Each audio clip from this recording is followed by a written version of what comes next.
Hello நமஸ்காரம். இன்றைக்கி மடிப்பாக்கம் சுந்தரி மாமியார் கிச்சனில் ஒரு ராகி கொழக்கட்டை எப்படி பண்ணுறது அப்படிங்கிறத தான் பார்க்க போகிறோம். எப்போவும் நம்ம ஸ்டஃபிங் தேங்காய் பூரணம் வச்சு பண்ணுவோம்.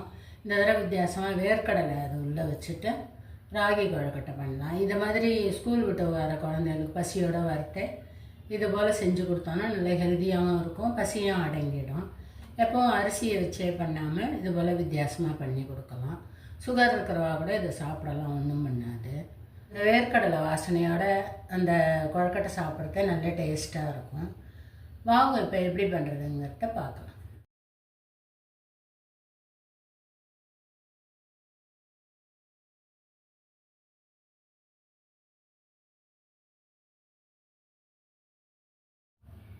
இப்படி செம்ம சாஃப்டாக இருக்குது. ஸ்கூல் விட்டு வர குழந்தைகளுக்கு இது போல் ஹெல்த்தியாக செஞ்சு கொடுத்தோம்னா பசியும் அடங்கிடும், குழந்தைகளுக்கும் ஹெல்த்தியாக இருக்கும்.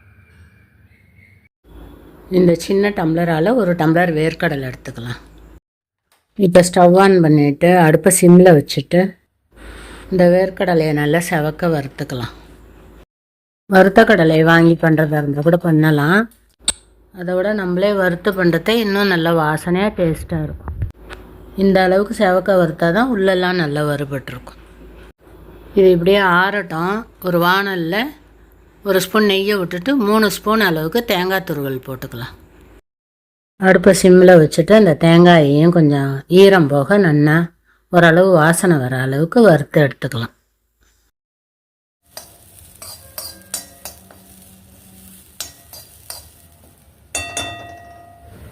சும்மா ஒரு நிமிஷம் அந்த தேங்காய் வாசனை வர அளவுக்கு வறுத்தாப்போம். இப்போ இந்த கடலை நல்லா ஆறி எடுத்து தோல் எல்லாத்தையும் எடுத்துட்டு நல்லா புடச்சி எடுத்துக்கலாம். இந்த அளவுக்கு தோல் எடுத்துட்டு மிக்ஸி ஜார்லேயே போட்டுக்கலாம். ஒரு 3 ஏலக்காவை இந்த வேர்க்கடலையோடையே போட்டுக்கலாம். இதில் அப்படியே பல்ஸ் மோதில் போட்டு கொஞ்சம் பொடி பண்ணிக்கலாம். பல்ஸ் மோடில் போட்டு ஒரு 2 திருப்பினா போதும். இந்த அளவுக்கு பொடியாகிடும். மிக்சியில் போட்டு அரைச்சிட்டோன்னாக்கா எண்ணெய் கசிஞ்சிடும். அதனால் பல்ஸ் மோடிலேயே போட்டுக்கோங்க. நம்ம வேர்க்கடலை அளந்த அதே டம்ளரில் வெல்லத்தை நல்லா பொடி பண்ணிவிட்டு நல்லா கொஞ்சம் அழுத்தி அளந்தோம்னாக்கா ஸ்வீட் கரெக்டாக இருக்கும். நம்ம வெல்லம் பொடி பண்ணி போட்டிருக்கிறதுனால வெல்லத்தையும் போட்டு ரொம்ப நேரம் சுற்ற வேண்டாம். ஒரு திருப்பினாலே போதும், நல்லா கலந்துரும். ரொம்ப நேரம் சுற்றினோன்னாக்கா எண்ணெய் கசிஞ்சிரும். அப்புறம் இதை ஒரு சுற்றிட்டு எடுத்துக்கலாம். இப்போ பொடி பண்ண வேர்க்கடலை வெல்லம் எல்லாத்தையும் இந்த தேங்காயோட போட்டு கலந்துக்கலாம். நல்லா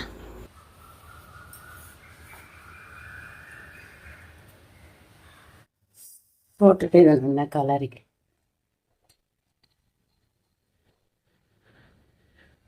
வெல்லம் சரி போட்டிருக்கேன். உங்களுக்கு வேணும்னா கூட குறைச்சி போட்டுக்கோங்க. இது சரியாக இருக்கும். ஒரு டப்பாவில் எடுத்து வச்சிடலாம். வேணுங்கிறத எடுத்து இப்போ பண்ணிவிட்டு ஒரு வாரம் கழிச்சு கூட மீதி இருக்கிறத பண்ணிக்கலாம், வீணாக போகும். இப்போ கொழக்கட்டை மேல் மாவு கலர்றதுக்கு நம்ம எந்த டம்ளரால் மாவு போடுறோமோ அதே டம்ளரால் 1.5 டம்ளர் அளவுக்கு ஜலம் விட்டுக்கலாம்.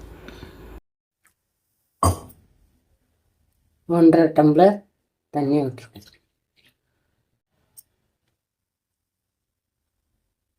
இன்றைக்கி ராகியில் தான் பண்ண போகிறோம்.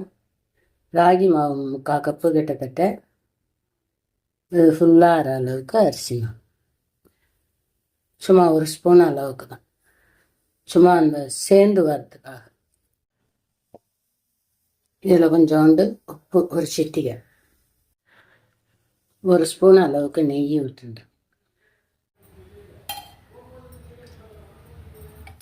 இப்போ இந்த ராகி மாவை இதில் கொட்டி நல்லா கரைச்சிக்கலாம். அடுப்பை பற்ற வைக்காமல் கட்டி இல்லாமல் கரைச்சிக்கணும்.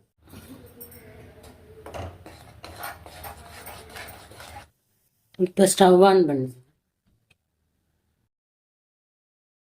அடுப்பை சிம்மில் வச்சுட்டு பொறுமையாக இதை கலரி நல்லா கட்டி இல்லாமல் கரைச்சாச்சு.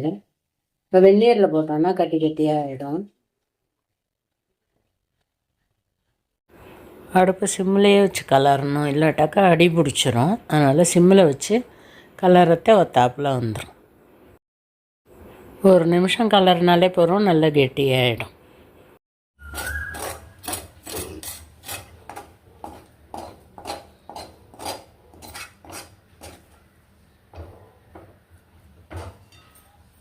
இப்போ இந்த மாவு வெந்துருத்தான்னு பார்க்கறதுக்கு கையில் கொஞ்சம் ஈரம் பண்ணிட்டு இந்த மாவு மேலே தொட்டு பார்த்தோன்னா ஒட்டாமல் இருக்கும். இதுபோல் கொஞ்சம் மாவு எடுத்து உருட்டி பார்த்தாலும் ஒட்டாத வந்ததுன்னா ஸ்டவ் ஆகும். அந்த மாவை வானல் சூட்டிலே வச்சாக்க ஒரு மாதிரி ட்ரை ஆகிடும். அதனால் வேறு ஒரு தட்டில் மாற்றிக்கலாம். தட்டில் மாற்றிட்டு சூட்டோடு பண்ணினோன்னாக்கா கையிலலாம் விட்டோம். அதனால் கொஞ்சம் ஆறட்டும். அதுக்கப்புறமா நம்ம இலையில தட்டிக்கலாம்.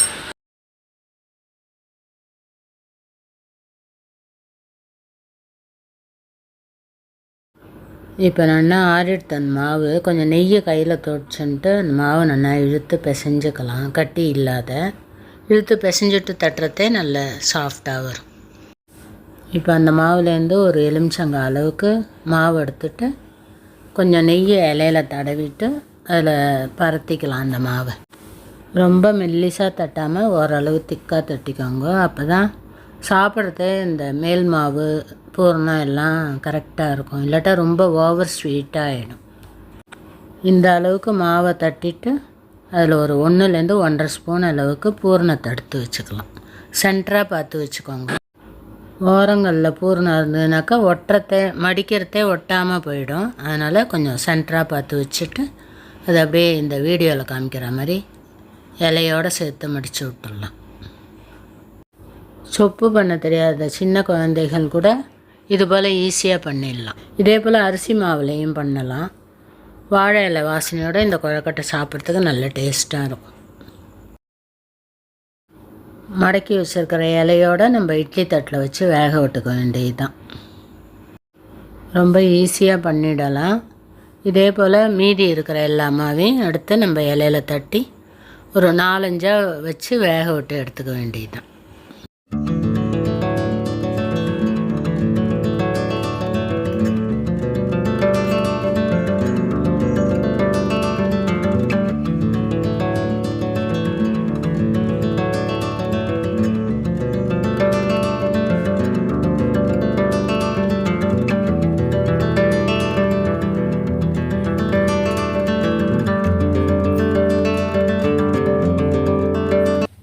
வாழை இலை இல்லைன்னாக்கா இதே போல் கையால் கூட செஞ்சுட்டு நீட்டை வாக்கில் நம்ம உப்பு கொழுக்கட்டையெல்லாம் பண்ணுற மாதிரி வேர்க்கடலையை போட்டு பண்ணியும் வைக்கலாம். தேங்காய் பூர்ண கொழுக்கட்டை ஷேப்லேயும் நம்ம இதே ராகி மாவை வச்சு பண்ணிக்கலாம். என்ன ஒன்றுன்னா அரிசி மாவு அளவுக்கு சொப்பு இதில் மெல்லிசாக வராது. கொஞ்சம் திக்கான சொப்பாக தான் வரும். அப்படி இருந்தால் தான் அது நல்லாயிருக்கும். வெந்து இது பண்ணுறது ரொம்ப மெல்லிசாக இருந்தால் கிழிஞ்சு ஓட்டை விழுந்துடும். இதில் 1-2 நான் பூர்ண கொழுக்கட்டை ஷேப்பில் பண்ணியிருக்கேன். இருந்தால் கூட இந்த அரிசி மாவில் பண்ணுற அளவுக்கு நமக்கு ஷேப் அவ்வளோவா கிடைக்காது. சுமாராக தான் வரும். இப்போ இலையில மடித்து வச்சுருக்கிற கொழுக்கட்டை எல்லாத்தையும் எடுத்து இட்லி தட்டில் வச்சு வேக விட்டு எடுத்துக்கலாம். ஒரு 5-6 நிமிஷம் வெந்தால் போதும். ஏற்கனவே நம்ம மாவு நல்லா கலரி இருக்கிறதுனால ஒரு 5-6 நிமிஷம் வெந்ததுனாலே போதும். ரொம்ப நேரம் வேக விட வேண்டாம். ஸ்டவ்வை மாத்திரம் ஹையில் வைக்காமல் மீடியம் ஃப்ளேமில் விட்டு ஒரு 5 நிமிஷம் வேக வைக்கும்.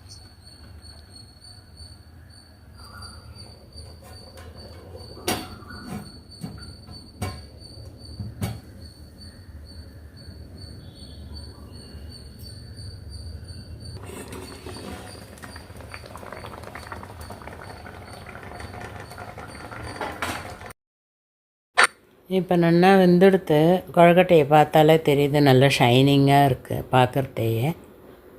நல்லா வெந்திருக்கு. இதை எடுத்து ஒரு தட்டில் எடுத்து வச்சுக்கலாம். சூட்டோடு எடுத்தோம்னாக்கா விண்டு போயிடும். கொஞ்சம் ஆறட்டும், அதுக்கப்புறமா எடுத்துக்கலாம்.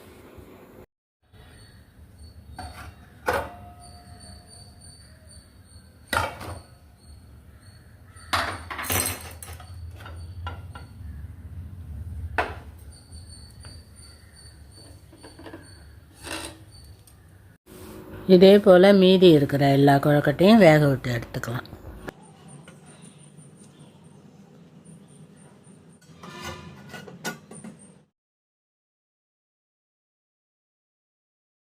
ஆறட்டும், அப்புறமா எப்படி இருக்குங்கிறத பார்க்கலாம்.